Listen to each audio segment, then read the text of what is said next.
Olá, turma do primeiro ano, bem-vindos para a nossa última aula da unidade 1, aula 7.1, um tema muito importante que marca aí a transição da arte medieval para um período já com novas técnicas, né, professor? Com novas formas de criar arte aí em várias áreas, no qual o artista é mais valorizado, no qual o artista tem mais liberdade, né, mais expressão com os temas. Então, uma aula muito importante, estudantes. É uma aula onde acontece o rompimento de um estilo, uma transição de um estilo para outro, uma espécie de grito de liberdade artístico.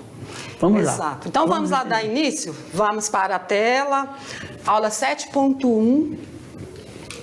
Com o tema do Renascimento ao Rococó. Vamos falar de 3 estilos muito marcantes aí nas mudanças, né, de composição, tanto na pintura, na escultura. O primeiro tema é o Renascimento, retomada da arte. O segundo tema, Barroco. E o terceiro tema, do Rococó, a ostentação. Lembra a estudante que nós pedimos para vocês assistirem esse vídeo, pré-requisito para a aula de hoje. Espero que vocês tenham assistido para terem já essa base sobre o que nós vamos falar. Aqui nós trouxemos essas 3 imagens que está retratando aí esses 3 novos estilos, né? Por exemplo, essa imagem uma aqui, com essa estátua de Davi, né? Onde... a escultura de Davi, onde diz assim: hoje acordei renascentista, belo, racional e me sentindo o centro do universo. Tem tudo a ver com o renascimento, essa frase, não é isso, professor Alexandre? Exatamente. Essa frase aí é uma espécie de síntese. É muito interessante interiorizar ela, porque é uma espécie de síntese sobre o estilo renascentista, né? Isso. E a segunda imagem, com essa imagem da cabeça, né, de Medusa, feito por uma artista muito importante, diz assim: hoje acordei barroco, exagerado, dramático e cheio de contrastes emocionais. Também são palavras-chave do que... para o entendimento do que é o barroco, né? O barroco. E por último, aqui essa imagem da moça aí balançando aí num jardim. Hoje acordei rococó, linda, livre, leve e solta. Isso. Então, uma brincadeira aí com essas obras e ao mesmo tempo fazendo essa comparação, né, do que é cada estilo. Então, iniciamos com essa obra, com o título O Nascimento de Vênus, de Sandro Botticelli, 1484 a 1486. Uma obra belíssima, no qual o artista teve alguns erros na sua composição, porém não desvalorizou a obra, né? Uma obra que ele utiliza em muitas cores, também mitos gregos, aliás, mito romano, né? Essa obra tem a ver com mitos romanos. O que é interessante é que vários artistas criaram a sua representação da Vênus. Cada um deles colocou suas ideias, suas características, né? E o mais interessante é o uso de um tema não religioso. Né? Exato. O uso de um tema que não teria a ver com a religião cristã, e com sim o didatismo, né, do ensinamento, né? a evangelização. Né? E sim com mitos, né, mitos gregos, mitos. Veremos muitas obras com a representação do mito grego quanto mito romanos, dos deuses romanos. Vamos então fazer uma análise dessa obra. Vamos olhar aqui na tela, que nós trouxemos então a imagem com mais detalhes aí. Vamos ver então o belo idealizado. O que nós observamos nessa obra? O nu no centro da composição, que é a mulher aqui, porém observamos que ela não está simétrica, né? Nós observamos que ela não está simétrica à posição dos pés. Então, é uma composição equilibrada e simétrica em alguns detalhes. Cores frias e claras, observamos também essa utilização dessas cores, acentuam a expressão poética da nudez divina. Então, a deusa aí é representada, né, por um corpo de mulher, porém os cabelos, o artista colocou os cabelos aí e também a mão, buscando então esconder um pouco a nudez, não é isso, professor? É verdade, né? E algumas pessoas que estão próximas aí já aguardando pelo momento de cobri-la melhor e dar um pouco aqui é a deusa Flora, né? Que aguarda com um manto, né? A deusa está chegando. Perceberam que ela está numa concha e aqui é o mar, então ela está chegando, né, na margem aí, à beira-mar, nesta concha, e essa deusa aqui, que é a deusa Flora, né? Pode ver que a roupa dela é toda florida e tem flores aqui sendo soprada aqui por esses outros personagens também, deus do vento, Vênus, né? Então, ela vem buscando cobrir a deusa. Então, ó, a costa recortada em golfos e promontórios, né? Aqui nós observamos aqui, ó, que é uma praia, né? Porque temos aí a visão da costa e também vegetações aqui ao lado, traço decorativo das ondas do mar, olha os traços decorativos das ondas do mar. Como eu disse, uma obra magnífica, porém com alguns detalhes, né? Que não foi assim tão perfeitos, né? Os ventos estão trazendo a Vênus para a Terra, né? Essa musa, vento, os deuses aqui, esse deus que está assoprando, né? Que é um deus também da mitologia, está assoprando, empurrando então a deusa para a margem. Então, o belo idealizado aí por esse artista. Aqui nós observamos uma charge, né? Uma paródia dessa obra aqui. Vocês conhecem essa obra? É interessante que está aí totalmente transfigurado, né? Com personagens de gibis, né? Vocês conhecem esses personagens, porém está retratando uma obra. Então, é uma forma de se divertir com as obras de arte. E, ao mesmo tempo, lembrar, fazer uma referência, né? A uma obra importante, né? Uma obra importante. Vamos ver, então, que obra é essa? Vamos ver se vocês reconhecem. Vamos seguir aqui. É essa obra, uma obra de um grande artista, com o título Michelangelo, né? A pronúncia é Michelangelo, né? É a criação de Adão, né? Detalhe da Capela Sistina, né? Lá no Vaticano. Então, o artista que criou foi Michelangelo. É isso, criação de Adão, que nós observamos aqui o personagem, né? Deus com o seu dedo ali se aproximando do dedo de Adão, né? Lembrando que é uma temática bíblica, no qual foi o primeiro, né? Homem que Deus criou, foi Adão, e ele aparece aí na obra, né, totalmente nu. E aqui nós observamos um manto que ao mesmo tempo parece que é uma espécie de coração. Então tem muitas interpretações dessa obra, como por exemplo, tem vários anjos, né? Então é uma parte, né, como do detalhe da Capela Sistina. Então ela é muito maior, né? Não é só essa parte. Algumas pessoas dizem, né, que esse detalhe da nudez do homem aí se deve ao fato de que são as primeiras, vamos dizer assim, as primeiras liberalidades do artista. No Renascimento já ocorria. Os primeiros rompimentos com aquela rigidez, com aquela temática totalmente... do estilo cristão, né? Do estilo medieval. Cristão, exatamente. Então, no Renascimento e nos próximos estilos, nós observamos muito o corpo dos personagens aí, das composições nuas. Porém, um detalhe que eu li sobre essa obra, né, de Michelangelo, que ele fez muitos anjos nus, que depois o Papa mandou cobrir os corpos desses anjos, né? Porque ficou muita nudez dentro da igreja, né? Não foi impune, houveram vários protestos, né?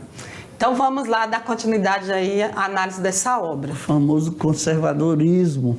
Aqui eu gostaria de ampliar ela para vocês verem no croma. Vamos ver se é possível. Não é possível, mas vocês podem aqui ampliar, verificar melhor, analisar. É bom a gente ter leitura, né, dessa obra. Essa obra aí... Fazer leitura de imagem, né? Ela é um afresco, né? Porque aquela pintura que é realizada sobre aquela massa de cimento fresco, né? Que a argamassa, exatamente, né? Que até hoje é usada nas construções. E era um tipo de pintura que era realizada enquanto o cimento... Está fresco. A argamassa ainda estava fresca, ainda não tinha se solidificado totalmente. E um detalhe interessante é que Michelangelo, ele, como era no teto da capela, ele ficava engradado, ficava lá suspenso, né, deitado, pintando isso aí, mas veja que perfeição. Inclusive demorou muitos anos para fazer esse trabalho, né? Porque é uma obra imensa, né? Foram mais ou menos uns 4 anos para ele entregar isso aí, com o Papa lá pressionando, né, exigindo que ele um trabalho que marcou a carreira desse artista, porque foi uma obra grandiosa, né? Então vamos, estudantes, vamos dar continuidade, vamos ver a próxima obra aí nesse período renascentista. Então já entramos aqui no conceito sobre o que é o Renascimento, né? O Renascimento artístico representou uma das vertentes do período renascentista, com a profusão de diversas obras. Foi um movimento artístico, intelectual e cultural. Teve início, então, no século XV, na Itália, em vários países ali na Europa. Se expandiu, né, para vários países na Europa. Então, marcou aí o declínio do sistema feudal, que naquele período lá, medieval, o sistema era feudal, no qual havia vários feudos, no qual a igreja participava, então, na política, né? Era muito forte na política, também na sociedade. Então, surgiu, a partir, então, do crescimento da cidade, né? As pessoas foram saindo do perímetro rural e foram ampliando a cidade, então houve então um renascimento, que é um período de efervescência cultural. Então o homem, ele estava voltado para as questões culturais, artística e científica, que se espalhou pela Europa. Então um período muito importante aí no rompimento da sociedade feudal. Características do Renascimento. Mais características, o humanismo, ou seja, a valorização do ser humano, o racionalismo, que é o uso da razão para explicar o mundo, o universalismo, ou seja, o conhecimento global, uma ideia do mundo como um todo, o experimentalismo, são descobertas feitas por meio de experiência, o hedonismo, que é a valorização dos prazeres da vida, e os mecenas, né, que eram os burgueses e nobres que patrocinavam os artistas da Renascença. O que acontece? Quando os feudos perderam a sua importância, né, eu acho que devido a impostos muito pesados, muitas pessoas foram se afastando desses centros, e outros fatores também levaram que fossem surgindo outras pequenas cidades, porque algumas pessoas se tornaram comerciantes, esses comerciantes foram enriquecendo, e então nasceu o que se chamou de burgos, que eram as pequenas cidades, né? E aí a sociedade daquele lugar era a burguesia, principalmente aqueles que ficaram mais ricos, os que tinham mais, e começaram a cobrar, começaram a impor seus direitos, né? E sua cultura e tudo mais. Começaram o centro, né? O homem passou, na verdade, a ser o centro das atenções. Isso. Antes era Deus o centro da atenção, porque a igreja predominava. E no período do Renascimento, então o homem é o centro do universo. Então é valorizado mais a cultura urbana, as artes, né? A política, a filosofia, a sociologia. Até buscam, né, pela cultura greco-romana, né? Até porque alguns desses burgueses aí, que estão ali chamados de mecenas, né?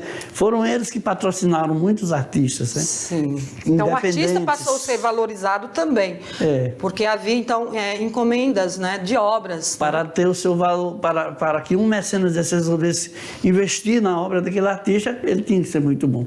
Exato. Então o valor estava nele, no caso. Então vamos voltar aqui para o texto. Esse desenho aqui, ó, é um desenho de Leonardo da Vinci. Depois nós vamos falar um pouco mais sobre esse artista. Um homem de vitro.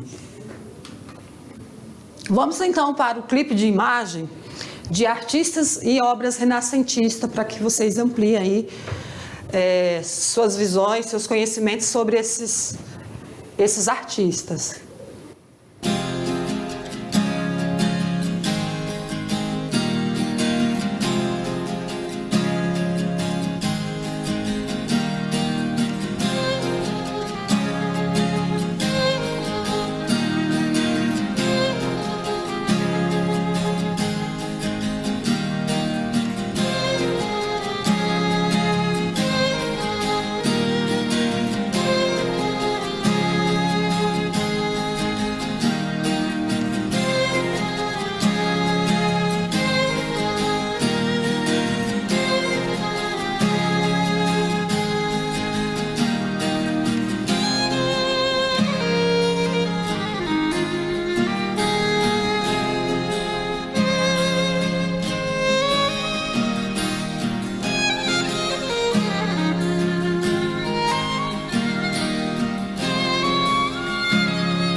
Então, estudante, não fizemos comentário aí nas obras que aparecem para que você ficasse bem focado, prestando atenção.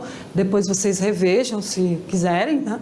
Então, nós observamos aí vários artistas que foram importantes aí no Renascimento, né? Como Leonardo da Vinci, Sandro Botticelli, Michelangelo, né, professor? Desenvolveram várias obras como inclusive pintura. Esculturas assim com detalhes das roupas, né? Sim. Muito importantes. Com certeza. Tanto com temas religiosos como também temas mitológicos.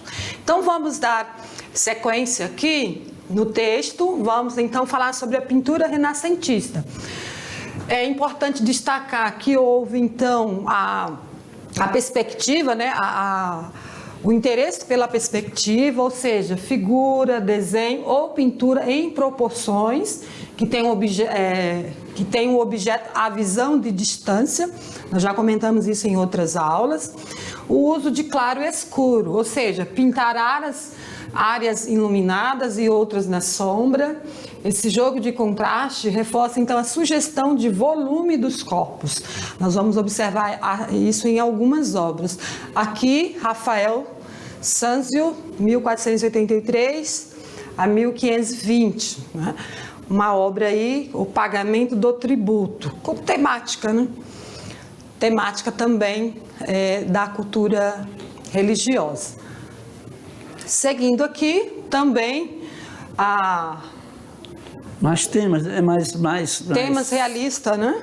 Pois é, o realismo, o artista do Renascimento não vê mais o homem como um simples observador do mundo, que expressa a grandeza de Deus, mas como a expressão mais grandiosa do próprio Deus.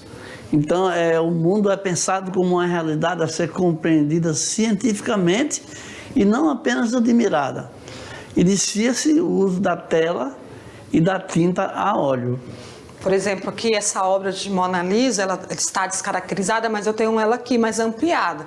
Então, essas técnicas que falamos, como o uso de claro e escuro, também a perspectiva, o uso de sombras, né, que também chamamos, podemos observar aqui nos olhos da Mona Lisa. E o famoso sorriso da Mona Lisa. Isso, então ele utiliza ali as sombras, né, do detalhe dos olhos, da boca. Então, utilizou-se de várias técnicas inovadoras, né? Porque, é verdade. Então, agora o homem é o centro do universo. A perspectiva não é mais somente Deus como centro de tudo. Nesse momento das artes, né, da visão geral da vida, muda-se um pouco. E você veja, houveram vários estudos e os artistas aprofundaram o seu horizonte artístico, a sua leitura, né, da maneira de representar o mundo, as coisas, os seres, os objetos. Sim. Né? As composições eram com novas técnicas, novas formas, né? Como é o caso da perspectiva, né, que foi bastante aprofundado. E você veja que a Mona Lisa ali está destacada com o fundo, né, do desenho. Você vê que tem um vasto horizonte ali, né, que se segue ali, um matagal. Dando essa visão de profundidade, né? E aí a gente tem a impressão mas é um plano, né, bidimensional. Então, voltando aqui à tela, vamos ver aqui o que nós temos mais aqui sobre o Renascimento. Aqui temos a outra paródia aí, né? Uma paródia de Leonardo da Vinci, fazendo aí a imagem da Mona Lisa. Então vamos conhecer mais o artista.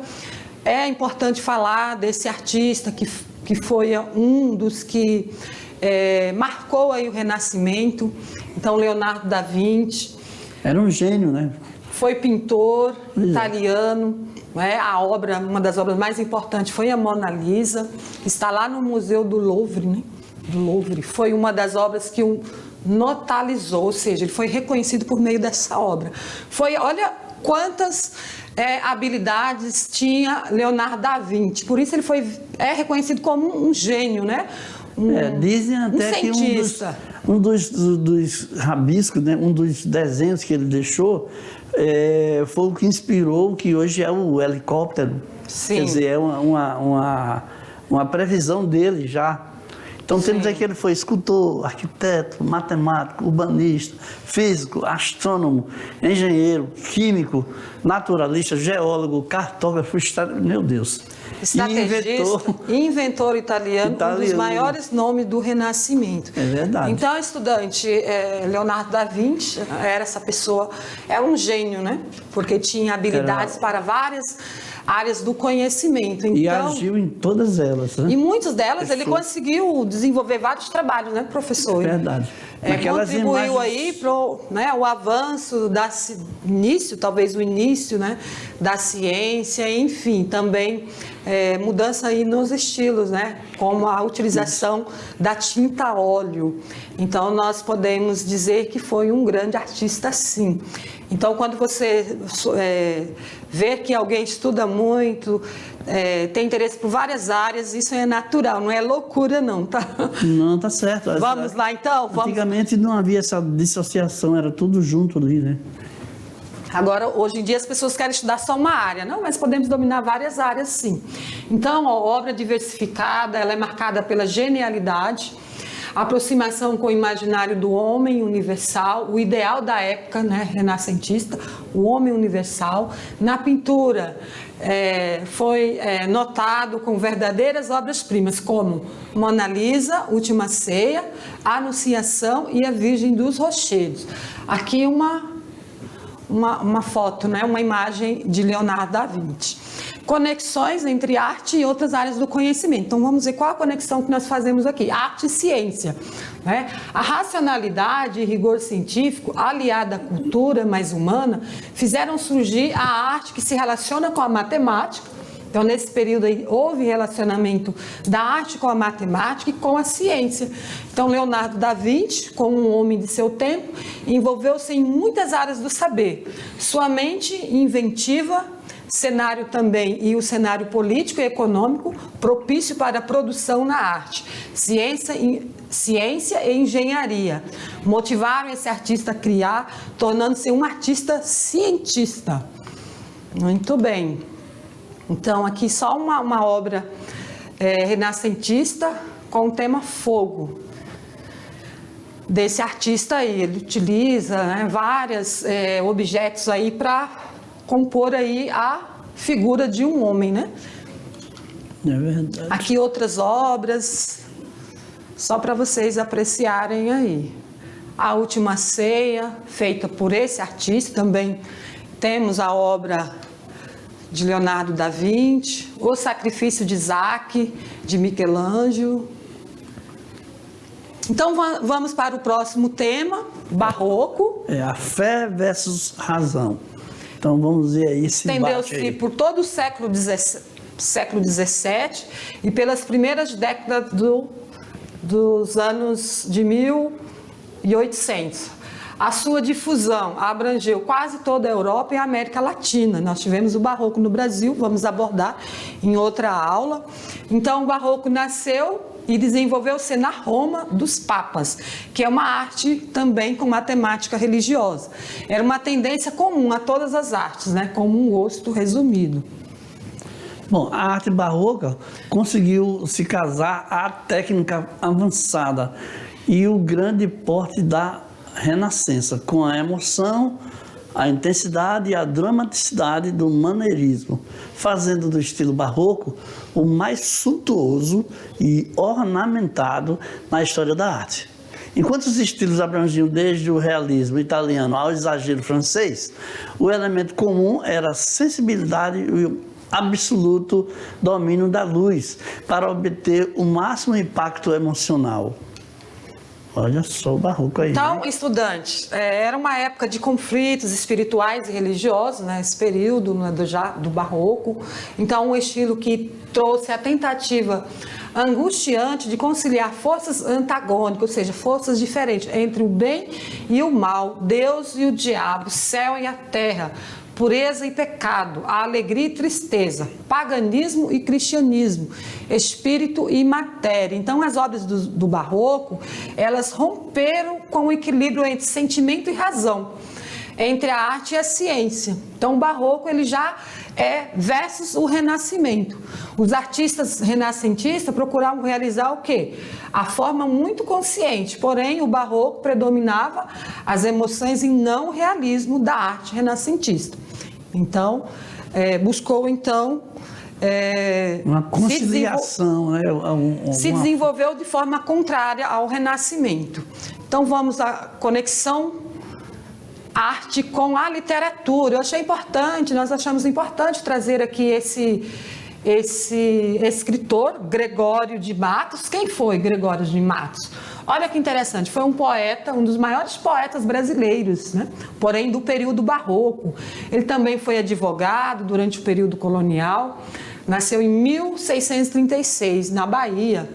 Então ele escreveu famosos sonetos satíricos, onde atacava muitas vezes a sociedade baiana. Por isso que eu trouxe esse artista para vocês observarem aí, né, no período colonial, um período de muito conflito entre o colonizador e os colonizados, né, no qual as pessoas eram oprimidas, né? Então ele fazia suas produções aí com rebeldia, né? Gregório então criticou os diversos aspectos da sociedade, do governo e da Igreja Católica, foi perseguido pela Inquisição e condenado em Angola no ano de 1694. Aqui a imagem dele. Então vamos ver se nós trouxemos aqui um texto de Gregório aí sobre a cidade da Bahia. Vamos ler aqui bem rápido para a gente não atrasar muito. Deixa comigo. A cada canto um grande conselheiro, que nos quer governar cabana e vinha. Não sabem governar sua cozinha e podem governar o mundo inteiro. Em cada porta um frequentado olheiro, que a vida do vizinho e da vizinha pesquisa, escuta, espreita e esquadrinha, para levar à praça e ao terreiro. Muitos mulatos desavergonhados, trazidos pelos pés, os homens nobres, posta nas palmas toda picardia. Estupendas usuras nos mercados todos, os que não furtam, muitos pobres, e eis aqui a cidade da Bahia. Então, o que nós podemos refletir sobre esse texto, um texto aí de um período bem distante, né? Porém, com uma visão crítica da realidade, né, professor? Uma visão satírica, né? Uma visão onde ele, de certo modo, ele usa de certo... E uma linguagem muito peculiar do período, né? Por isso a gente tem até dificuldade de entender, porque é uma linguagem, né, desse período aí, mas 1600. lendo com uma certa calma, você vai perceber a ironia que ele vai colocando. Ele está criticando, né, as forças né, o governo da época, né? Da época, ele vai fazendo a sua crítica. E por causa disso, ele foi condenado a ir morar. Foi exilado, né? Foi exilado, lá para Angola. Exato. Então vamos dar continuidade, vamos para a tela. Estudante, então aqui estamos abordando um pouco de literatura e faremos isso em outras aulas, em outros períodos, para que vocês possam alinhar a arte e a literatura. Trouxemos essa obra aqui, A Moça com Brinco de Pérola, de Vermeer, né? É assim que pronuncia? Vermeer? Quer dizer, vamos aportuguesar aí. 1665. Uma obra muito conhecida, bastante interessante, essa obra aí do Barroco, né? Então, já vamos para o novo estilo, rococó. O que é o estilo rococó? O termo tem origem na palavra francesa rocaille, que é um tipo comum de decoração de jardins do século XVIII, com conchas e rochas. Se popularizou em oposição ao termo italiano barroco, né? Estilo da época do século XVIII europeu. O rococó se desenvolveu, então, contrário aos excessos do barroco, apelando, então, para a leveza e os coloridos suaves, como nessa próxima obra aqui, ó. Essa ornamentação de igreja aqui, né? Olha só, aluno, você atente para aquela frase lá que fala que é contrário aos excessos, porque aí você vai entender, você vai saber comparar e distinguir imediatamente o barroco do rococó, né? Veja aí, então, essa imagem aí da igreja de Luís eu não sei ler esse nome não, eu acho que é alemão, né? Em alemão. Riskisch. O nome é alemão, na Baviera, que é na Alemanha. Isso em 1700, no século XVIII, né? Então aí nós vemos vamos dizer aqui então as características principais aí do rococó. Pode passar, professora. Uso de cores luminosas e suaves, como nós observamos ali na ornamentação daquela igreja. Isso vai em contraposição ao barroco, que utilizava muitas cores fortes, escuras, né? Muito estilo escuro. Então, o rococó é marcado pelo uso de linhas leves, sutis e delicadas. Então, utilização de linhas curvas, temas da natureza, como pássaro, flores delicadas, plantas, rochas, cascatas. Uso de temas relacionados à vida cotidiana das relações humanas. Ou seja, o rococó representava, então, a vida profana da aristocracia, né? Que eram obras encomendadas por essas pessoas aí, como o balanço. Interessante o balanço do Jean-Honoré Fragonard, que é, assim, eu fui ver um pouco sobre essa obra aí, e aí tem muitos detalhes, né? Quem está balançando aquela jovem ali, vocês podem procurar também, né? E as pessoas que estão em volta. Muito bem, eu fiquei aqui olhando o professor para ele não vir aqui com falando ali sobre... A gente ouve, né? Ouve muito sobre isso, que essa obra simplesmente eram os rapazes ali, os moços olhando por baixo da saia da moça. A gente não sabe se era essa a intenção, enfim. Mas isso está na internet, está em todo canto. O artista estava lá observando essa moça no balanço, né? Então ele fez a obra. Escondido ali, o marido dela ali no sentimento. Se a gente não sabe se esse rapaz aí é namorado dessa moça. Não seja verdade. Enfim, mas nós observamos aí as características do rococó, né? Que é a utilização dessas cores leves, claras, né? Os motivos nada religiosos, né? Profanos. No qual a aristocracia era representada. Então vamos ver se tem mais algumas obras aí desse estilo. Vamos ver aqui as diferenças entre o barroco e o rococó. De novo, nós já comentamos, mas vamos falar mais uma vez para fixar aí, para vocês saberem diferenciar. Então, o barroco utilizava de cores fortes, substituída pelas cores leves e vivas, né? Ou seja, as cores fortes do barroco foi substituída pelas cores leves e vivas. O branco e os tons de rosa, azul, verde, de tom pastel. As linhas retorcidas, lá nas obras do barroco, né? Tanto nas esculturas, nas pinturas, nas ornamentação de igreja, eram linhas retorcidas que expressavam emoções humanas, dão lugar a formas leves e delicadas. A forte religiosidade barroca foi substituída por cenas graciosas, valorizando então um ambiente luxuoso da aristocracia, como parques, jardins, retratando a vida da nobreza. O que é legal aí, o que é interessante é que você pode saber assim, facilmente identificar uma diferença entre o barroco e o rococó, né? Que o barroco, forte religiosidade, e o rococó, não, temas profanos. Isso, como nessa obra aqui, de Jean-Honoré. Mais uma dele, né? Fragnar. O amoroso, coroado ou o concurso musical. Dois temas essa obra. O que a gente viu ali nas características que está aí presente aí, né? Traços leves, o maior colorido, né? E em relação ao renascentismo, a ilusão de profundidade, tudo isso está aí. O uso do claro escuro, né? Que nós observamos aqui que é uma arte também predominava a arte acadêmica. Provavelmente são artistas que passou por uma formação acadêmica, né? Pelo detalhe da obra, aqui a representação aí bem natural, né? Naturalismo, aí buscando a perfeição da imagem, da composição, né? Da imagem representada. Então, estudante, foram esses três temas, né, que abordamos hoje: Renascimento, Barroco e Rococó. Essas são as nossas referências que utilizamos aí durante a aula. Então, espero que vocês tenham aprofundado, né? Aí os conhecimentos sobre a história da arte que iniciamos desde o período pré-histórico até o Renascimento. E vamos dar continuidade na próxima unidade. Então, já chegamos num período aí com várias... Essa revisão agora.